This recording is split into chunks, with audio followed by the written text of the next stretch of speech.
अस्सलामुअलैकुम। उम्मीद है आप सब खैरियत से होंगे। मैं हमेशा दुआ गो हूँ कि आप सब खैरियत से ही रहें। आज मैं आपको बताऊंगा बोनस मामा के बारे में, लेकिन इससे पहले अगर अभी तक आप लोगों ने मेरे चैनल को सब्सक्राइब नहीं किया तो प्लीज़ कर दें और घंटी के बटन को भी क्लिक कर दें ताकि मेरी नई आने वाली हर वीडियो का नोटिफिकेशन सबसे पहले आपको मिले। बोनस मामा दुमानी उत्तो चैनतुएरों के लिए इटली में रहने वाली वो तमाम औरतें जो 7 महीने की ग्राविदा हैं, यानी कि उनकी प्रेगनेंसी को 7 महीने पूरे हो चुके हैं, वो इस बोनस के लिए दवंदा कर सकते हैं। या अगर आप बेबी की पैदाइश के बाद करना चाहें तब भी आप कर सकते हैं। बच्चे की पैदाइश के बाद 1 साल का टाइम होता है दमंदा करने के लिए।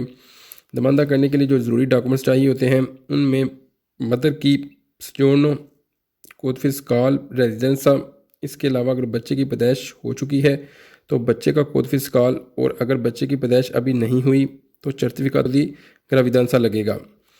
इसके अलावा मोडेलो SR 163 ये उबलीगो है और बैंक की स्टैंप भी लगी होनी चाहिए। अगर आपके पास इम्स की पिन मौजूद है तो आप खुद भी ऑनलाइन अप्लाई कर सकते हैं। दूसरी सूरत में पत्रोनातों से करवा सकते हैं। और हाँ, अगर आप बच्चा अडॉप्ट करें तब भी इस बोनस के लिए अप्लाई कर सकते हैं। अब तक के लिए इतना ही। आगे मैं मज़ीद आप लोगों को अपडेट करता रहूँगा। खुदा हाफिज़।